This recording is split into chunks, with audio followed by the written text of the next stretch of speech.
Services gives you lots of ways to get the right people in the right places at the right times. Let's start with the most important piece of all, your people, all the staff and volunteers who make your church happen. That's a great looking group you got there. But wouldn't it be nice if you could organize them somehow? In services, we do that with teams like band, tech, children, and welcome. For each team, there are certain jobs that need to be done. Each of those jobs is called a position. Once you've created your teams and positions, it's time to assign people to their roles. Let's take a closer look at the band. Of course, lots of times you'll have people who take on a number of different roles. Allie's one of the vocalists, but she can also play keys, so she can be assigned to both of those positions. Each person can also be on more than one team. Dave's one of the bass players, but when he's not doing that, he also fills in as a greeter for the welcome team. Now that you've got your people organized, how do you keep track of who's serving every week?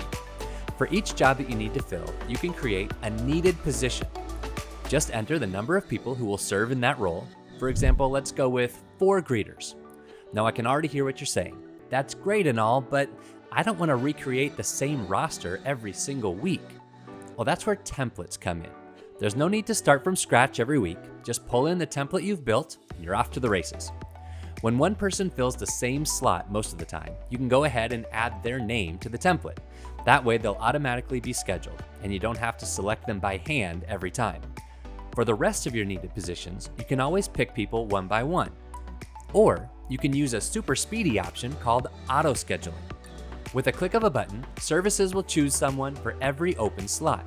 These picks aren't shots in the dark either. The auto schedule selections are based on the last time they served, any conflicts or preferences, and even if other members of their household have already been scheduled. Now, if you really want to take your scheduling to the next level, the way to do it is with the Matrix.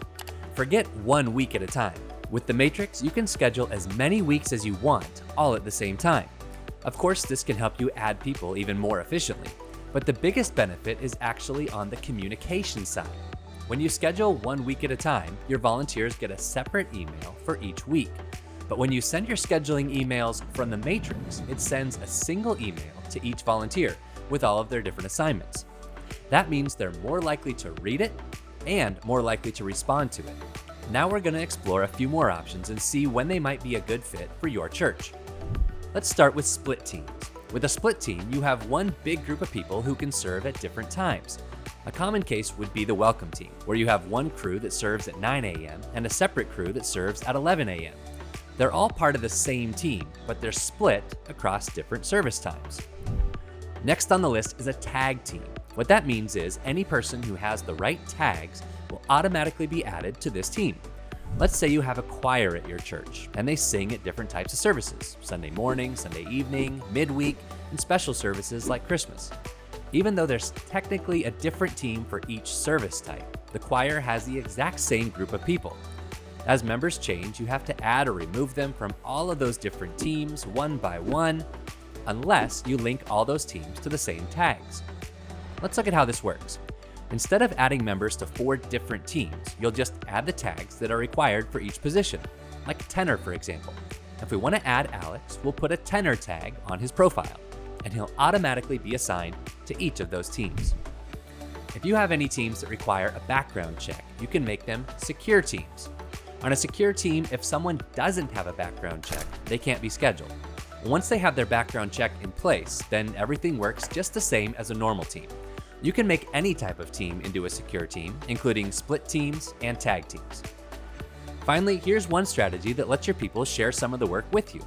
Once you have all your needed positions set up, you can send it out to your team as a sign-up sheet. That way, they can choose which times they'd like to serve and sign themselves up directly. We've created all of these options to help you schedule your teams in a way that works for you. And if you need any help as you go, our support team is always just one click away.